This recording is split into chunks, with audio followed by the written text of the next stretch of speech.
Tonight's cozy sleep story, The Lake Cabin Sanctuary, invites you to settle in as the gentle sound of rain carries you to a quiet cabin by the water. Settle by the hearth as the honeyed light of the fire cloaks you in warmth while I share the entries from my personal journeys that have inspired our most beautiful sleepy getaways. Allow the waves of nostalgia to ease you as we journey through time together, remembering the simple moments that make life so rich and heartwarming. Snuggle in the quiet cabin loft as the rain dances on the skylights and slumber offers a chance to connect with your own most beloved moments in this life. It's time to dream away. Welcome to Michelle's Sanctuary. I'm Michelle, your guide to soothing escapes when the world needs more softness. Think of me as your dear, longtime friend, whose voice you may follow or allow to fade into the background as sleep arrives. I hope to help you celebrate making it through yet another day. This rainy sleep story is inspired by a lifelong love of journaling and stories from long ago that led me to create the sanctuary. I hope for it to become one of many sleepy journal stories. They just might offer a little bit of insight into the world we now share. All of these stories are born from the idea that simplicity is the ultimate luxury. And as you luxuriate in this gentle moment before crossing the bridge to sleep, let's take a few minutes to unwind, to release the day as I count us down from 5. Let out a sigh, and with it, all your lingering thoughts may dissolve. Anytime they pop up, as they are so known for doing, your breath may cast them into the night. Inhale slowly as your room takes on the rich mineral fragrance of a lake and fresh rain falling on spring blossoms. Maybe you yawn and sigh once more, letting out a sound. Feel free to breathe deeply and however you like as I count us down. 5. Feel the weight of your body sinking deeper into the support of the night, like a smooth stone drifting down, down, down, and landing in a lake bed. Let your toes and feet go heavy. Imagine the cool, damp world of spring outside, soaking up the rain like a sponge, while you remain perfectly warm and dry. 4. A wave of relaxation moves up through your legs and into your hips. Release any tension you're holding in your lower back. From the beginning to the end of your spine, every vertebra settles. The rain massages your ears with its song,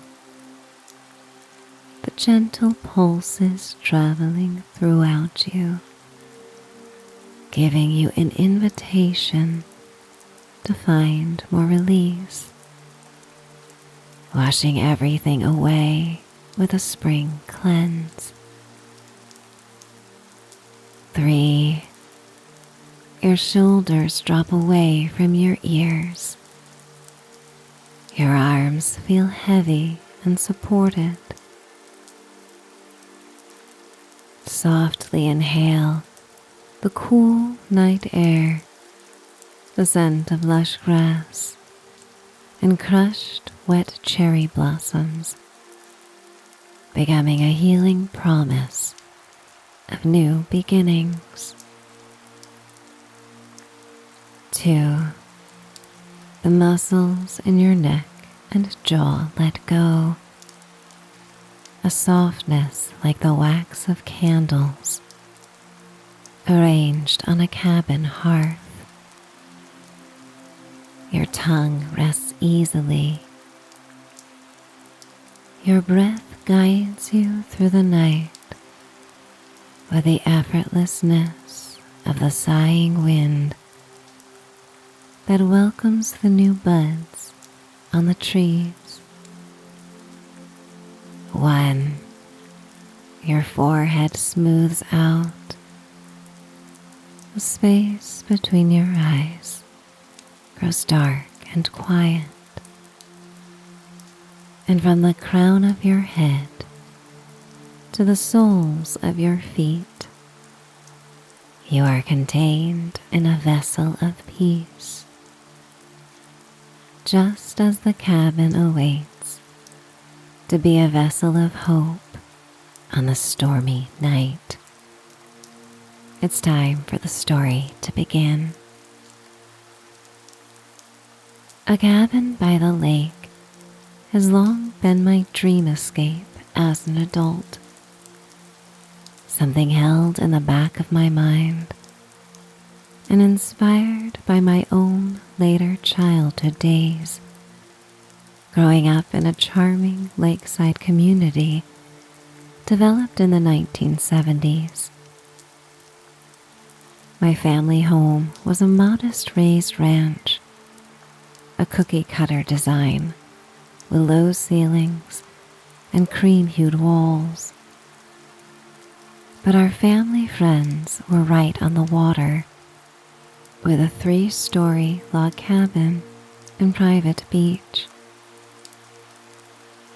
The copper logs and soaring A-frame ceiling framed the wall of glass that looked out on the still lake from their quiet cove. The warmth of the logs felt timeless and rustic, always as lustrous as a new penny. Tall pines rose like protective pillars on both sides of the cabin, perfuming the air with their sharp yet sweet resin. On the first warm days of spring, we'd make our way over to this cabin, me and my 2 siblings, and gallop down the damp green hill of fresh grass to leap off the dock into the icy water.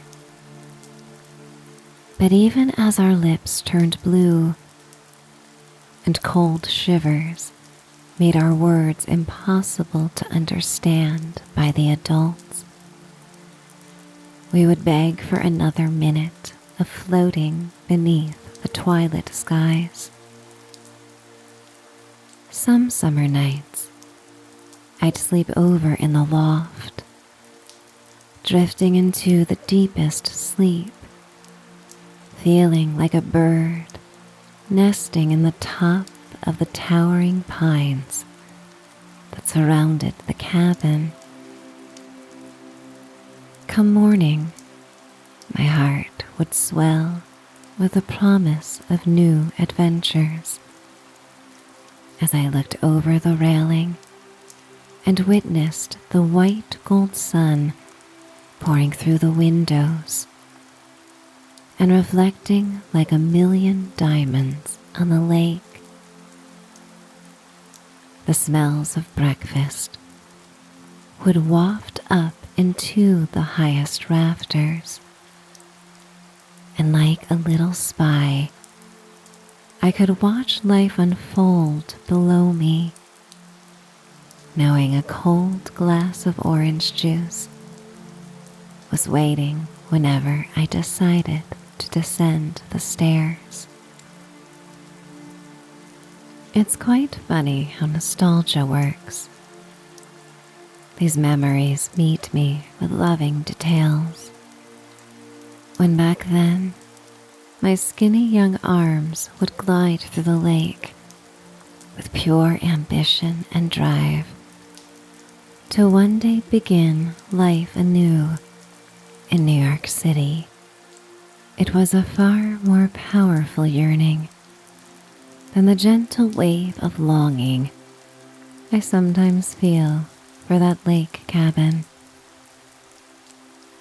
But as time goes on and dreams are realized or fade and transform into new dreams and hopes, I find that all these beautiful places live within me, an internal patchwork quilt of memories, rich and evocative, where I draw all the familiar, cozy feelings that I hope resonate with you as you listen.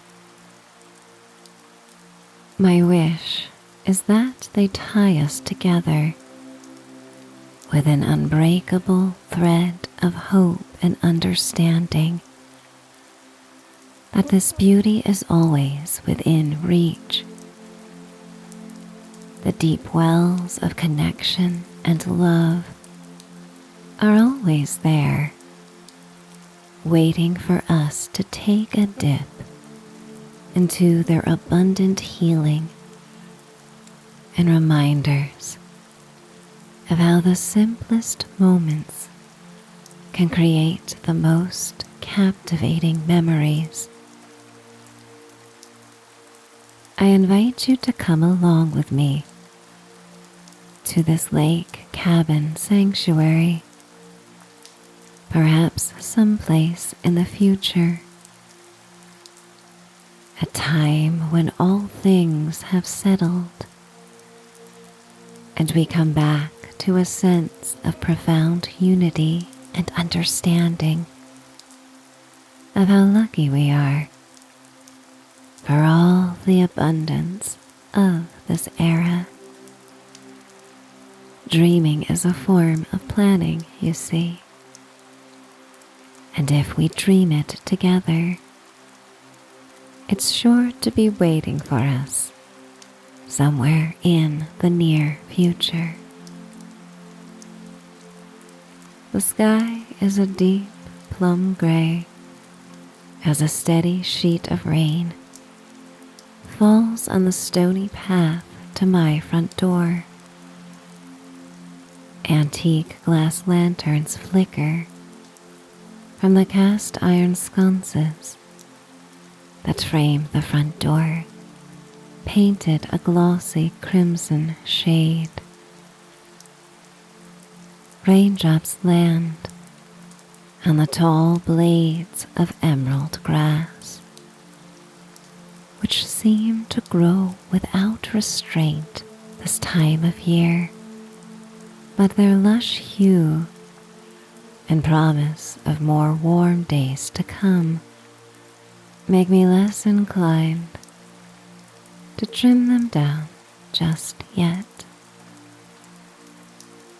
Hundreds of dandelions join the tiny forget-me-nots to form a saturated carpet of plushness and spring that rolls down into the glassy lake.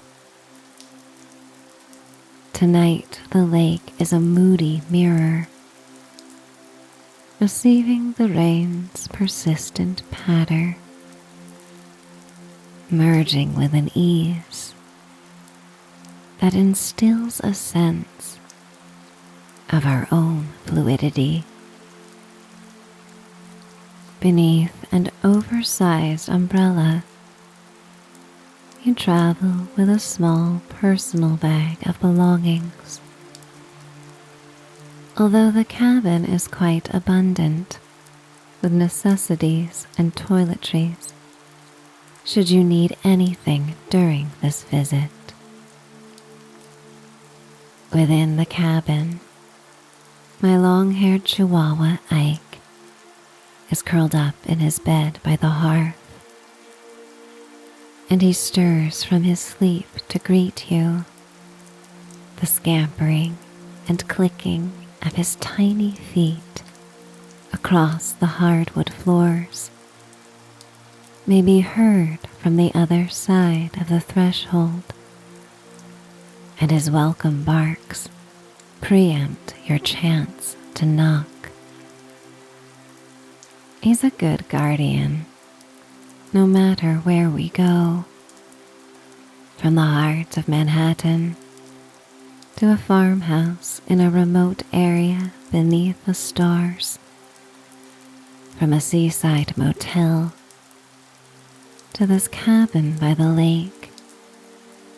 Ike is always looking out for me and whoever he invites into our pack. Not fond of getting wet, he won't go so far as the doormat to greet you. As this smart Chi-Chi is aware, I might scoop him up for an impromptu walk. But I rise from my favorite wine-hued velvet chair by the fire that overlooks the lake and dreary sky, grateful for your company on this dark, rainy night. I open the door and welcome you, inviting you to leave your wet belongings in the mudroom as Ike spins in happy circles at your feet, with his tail dusting the floor and his bottom half wiggling uncontrollably. Soft jazz music plays in the background, and the fire crackles and pops, its amber glow rising and reflecting off the tallest exposed beams. Nearly all my adult life, I resided in the coziest, yet not necessarily roomiest of Manhattan apartments, and always felt that it would be unfair of me to have this much space unless I meant to share it with other souls. And for that reason, and many more, I'm so glad you've arrived to spend a night at this healing lakeside sanctuary. With your feet now dry and warm in plush slippers, I invite you in to this open concept cabin. Ike can no longer resist the chance to greet your fingers with kisses. While he may not enjoy the rain on his paws, he loves nothing more than to taste the few drops that remain on your hand. I invite you to share a treat with him, and this Chihuahua becomes putty in your hands. The initiation has commenced, and you are now a welcome member of our pack. There's a small spread on a round table by the fire, some snacks and drinks that you most enjoy. I invite you to make yourself at home, and Ike is already settled back into his bed, closing his eyes, feeling safe in your presence. You look around the main room and recognize things that my dearest friends always mention. That I'm a woman who loves color and a touch of sparkle. Dried lavender wreaths I picked up at the farmer's market are tucked into the corners, and the sofa and armchairs are buried under piles of lush chenille and fuzzy blankets in an array of purples, turquoise, cream, and gold. Eucalyptus winds around the exposed beams, intertwined with fairy lights that cast just enough glow to see by. Candles are abundant, their gilded wicks flickering from wide-mouthed jars, small tea-lit fixtures, and intricate iron sconces. There's a massive rustic table in the center that's seen plenty of long dinners, easily grand enough to seat 10 guests.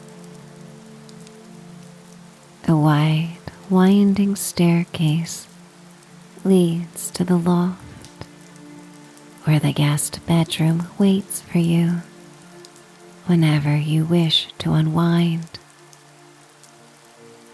My life is all over these walls, in an array of eclectic frames I've either inherited or discovered at antique shops and garage sales.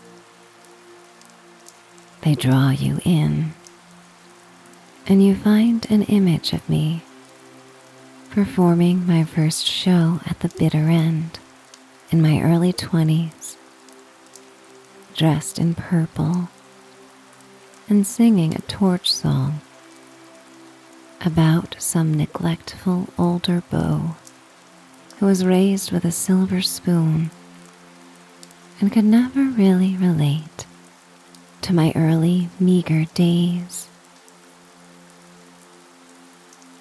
You find that collage of my annual pilgrimage to Times Square for the summer solstice yoga, making bendy shapes against a backdrop of blinking and neon ads. A yearly reminder that if I could find peace in this chaotic hub, then it could be found anywhere.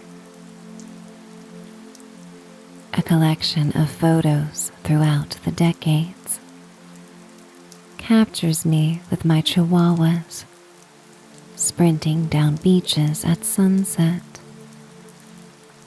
and one of me sharing an apple slice with Ike on a Long Island pier.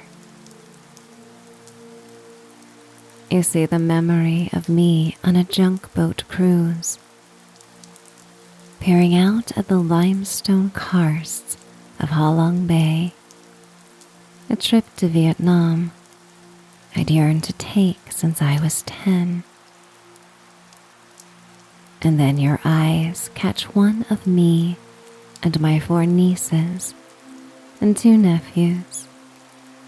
We're all covered in flour and pasta dough, looking like a mess in the best way. There's one of me wrists deep in steamy water, teaching a room of strangers how to form the perfect burrata. Then there's a shot of me on the ice in Central Park, the plaza behind me looking like a movie set.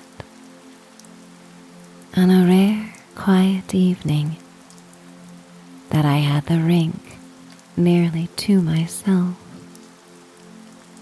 Every photo is a piece of how I got here. a map of the places I've been and the people who have made my life so special. As you return toward the fireplace, you notice a journal I was scribbling in before you arrived. I write so much for others that I don't always have the time to scrawl my own thoughts, but it's a practice I've been returning to.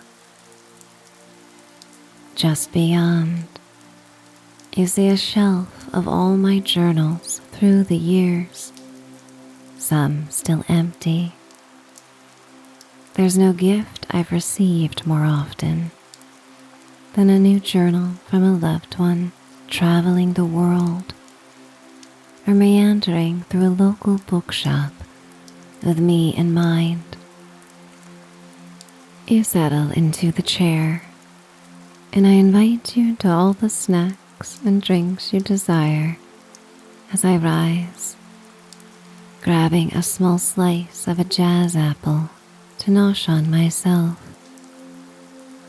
I break off a tiny piece of the apple and offer it to Ike, who is now sitting with a new alertness. I don't know what it is, but the sweet, tangy crunch of an apple always soothes me, and the sound of my chihuahua crunching along just doubles the pleasure. As you settle, I stoke the fire and add another log as the rain comes down in a deluge. Beyond the glossy curtain of rainwater, the lake becomes a swirling, distant cloud of dark blue and silver. Perhaps how Van Gogh might have imagined a bleary night like this. As your drink slips down your throat in a warm, silky cascade, my attention shifts to all these journals. I've promised my nieces and nephews access, if and when they ever wish to peruse. I like to think my journey gives quite a detailed view of the highs and lows and ultimate resilience of the human spirit. I know some of those lessons I've learned I'd be more than happy to have read from the pages of a loved one's journal rather than experiencing them alone firsthand by myself. But that's just me, of course. There's a lot of my life written in these pages. A lot of late nights and early mornings. Sharing them feels a little like inviting you into the back rooms of my mind. And so I decide to take one from the shelf. The linen cover is soft to the touch, a deep black backdrop with dark pink and marigold blooms. I randomly run my fingers through the feathery, lined pages. Back then, I wouldn't consider a journal without them. The lines kept my thoughts steady, and my teenage mind was known to wander, and my pen was sure to recklessly follow. I land on a page, and you ask me to read it. September 20th, 1999. Ike comes over and hops up on my lap. And with both your encouragement, I begin to read the words of me from another life. I'm sorry I haven't written sooner, but so much has happened in the past few weeks. This is it. At last. I've made it to New York. I chose the housing for school on Roosevelt Island because it came with far fewer restrictions than the Y and gives the most beautiful view of Manhattan across the river. My parents brought me down in the family's red Pontiac Transport, a futuristic-looking minivan with a sloped dashboard that reminds me of a dolphin's beak. It was on loan to me for much of my senior year, but I am so happy to now be in a place where I can walk for hours, wandering through neighborhoods and exploring on foot. My first day settling in, I rode the tram across the East River with my parents, and it felt more like a Disney adventure than a daily commute. And the first big storm in the city was enough to convince me of how impractical it was. But just the same, even across from Manhattan, I couldn't help but feel that at last I am finally home. I'm not sure I'd easily ever admit this to my parents, but when they left, there was a brief moment where I wondered how I could ever truly pull this off. New York City was no longer a distant fantasy or escape. Now I'm faced with the reality of being 17 and on my own. As my father hugged me goodbye, it was the second time in my life I've ever heard his voice waver, choking up and saying I could always come home. But if only he knew, or could even understand, no matter how many lifetimes a soul could have, my soul would always come back to the city. I wonder if everyone feels a powerful connection to a place as I do to New York. Even when I'm alone, I never truly feel alone. Stories unfold around me. Millions of other souls living out the mundanity of life in a place that is as far from mundane as I've ever been. I keep my costs low, and the tram was truly a novelty, as my unlimited Metro card is far more savvy than the extra tokens that the tram requires. At night, I skip the red bus home to save my quarters for the occasional 35-cent splurge on a fresh bagel from Grace's, a fancy grocery store near my college on the Upper East Side, where many celebrities can be seen shopping. The bagels are always glistening, yet warm and crusty, and about the only thing I can afford from that place, other than maybe a banana. But that doesn't matter much at all. I am free. That freedom is something I cannot ever take for granted. My college arranged a double-decker bus tour of the city on my first week here.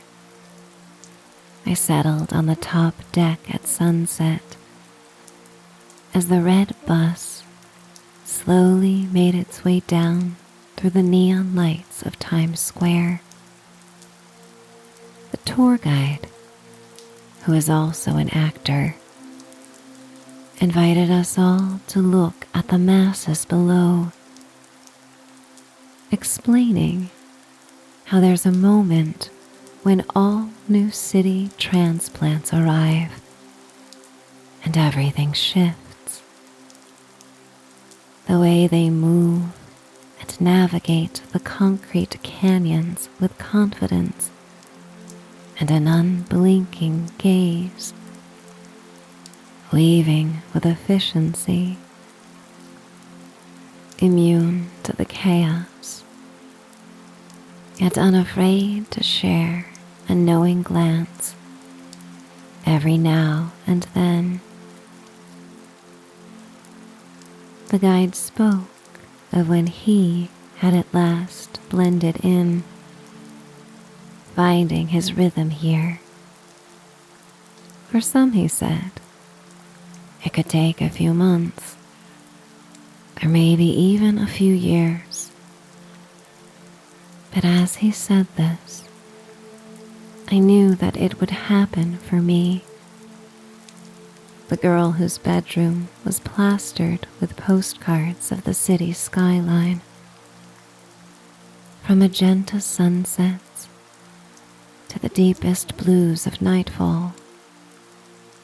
And now I live those scenes out every day, saving that quarter and instead enjoying a 20-minute walk along the East River,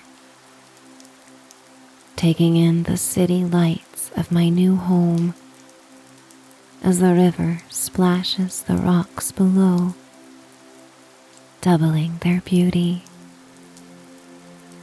If I could make this one dream come true, I'm certain so many more will follow. I close the journal for a moment to check in and ensure you are comfortable and not bored by my old stories. Predictably, Ike is asleep and lets out a sigh. I sense a wave of sleepiness arriving for you and me. The crackling fire and falling rain doing their best to lull us.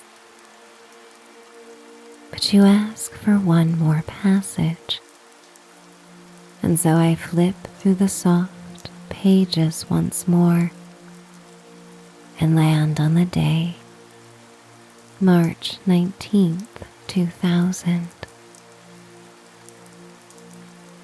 I can't imagine a bigger birthday gift on the 6th than getting to celebrate it in this concrete paradise. But I've managed to manifest some amazing things. My new best friend Stephanie arranged a surprise celebration. We met on Broadway and 50th Street to go to the Stardust Diner, chosen simply because it's where I'd often go to listen to the singing waiters and get a pulse on future jobs I might like to do when I arrived. I started going there when I was 12 or 13. As we settled in the booth, she presented me with 18 gifts. I've never received that many birthday gifts before, certainly not from one person. I have no idea how she pulled it off, financially or even practically, but every gift spoke to my dreams and wishes and was there to inspire me. Weeks ago, I had mentioned to her that my biggest wish was to perform at a jazz club on my 18th birthday. I had sheet music carefully tucked in my tote, but a wave of nerves nearly changed my mind. But Stephanie was resolute, insisting we go.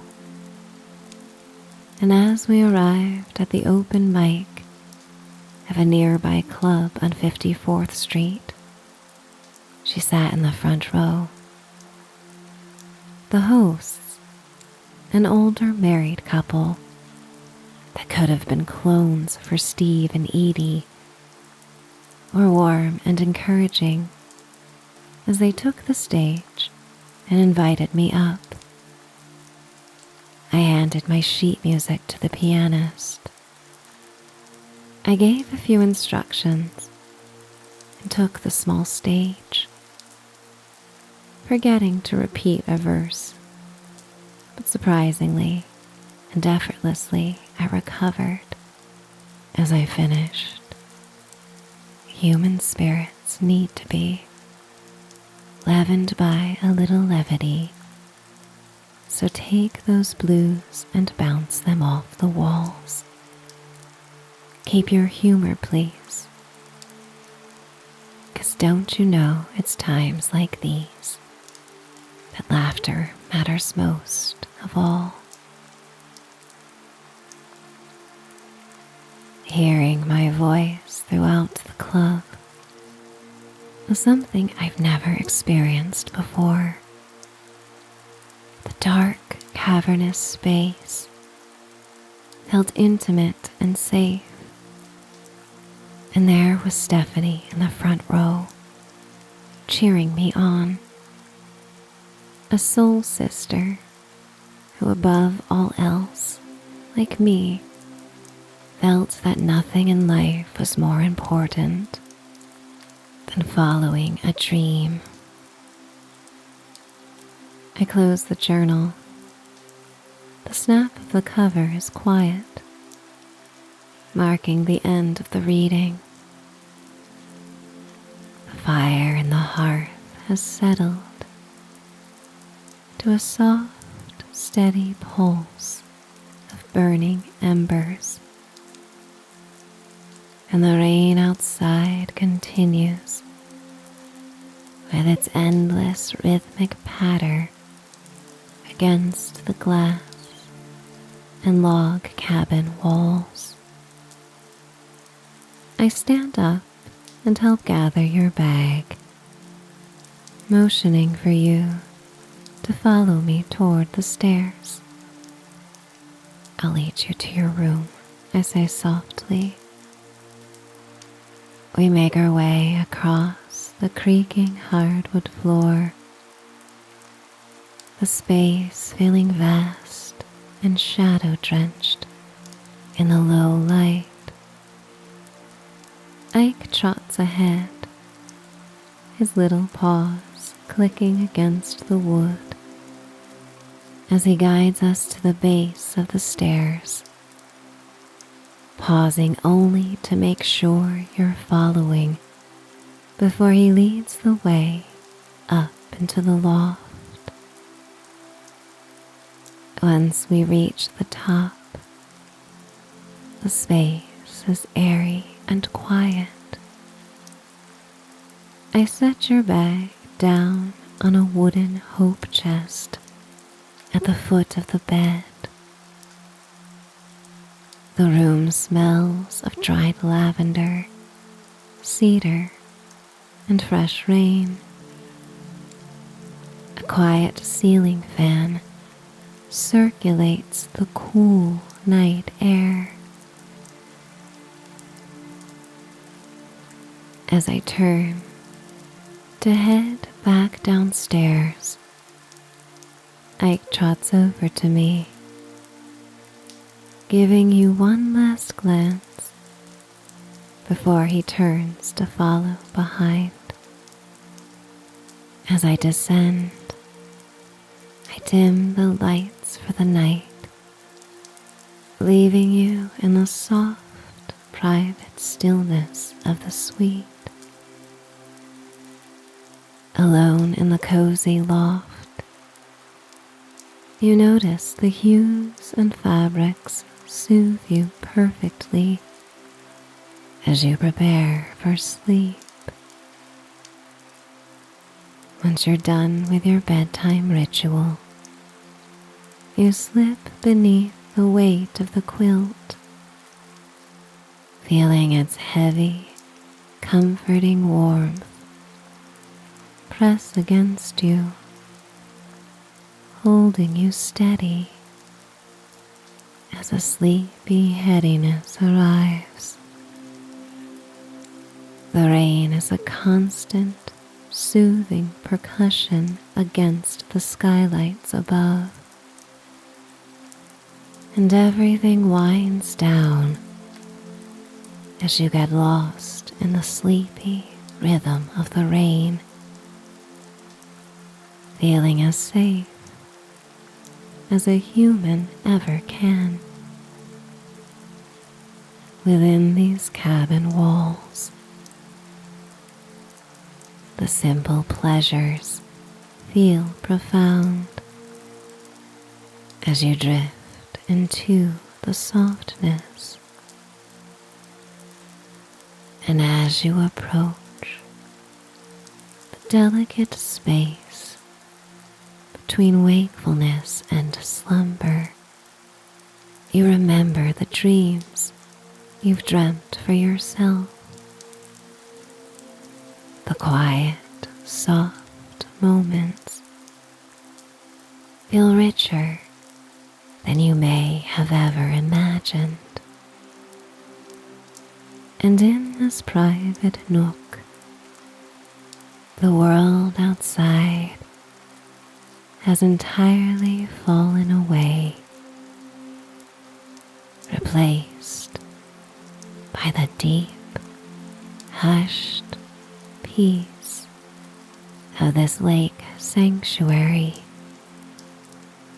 Every muscle in your body releases, letting go into the mattress. And as the lights stay dimmed to a barely perceptible sliver of glow,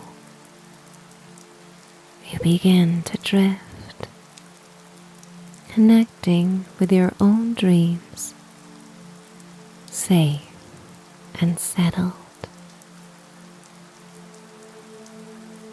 finding comfort, finding bliss, finding sleep.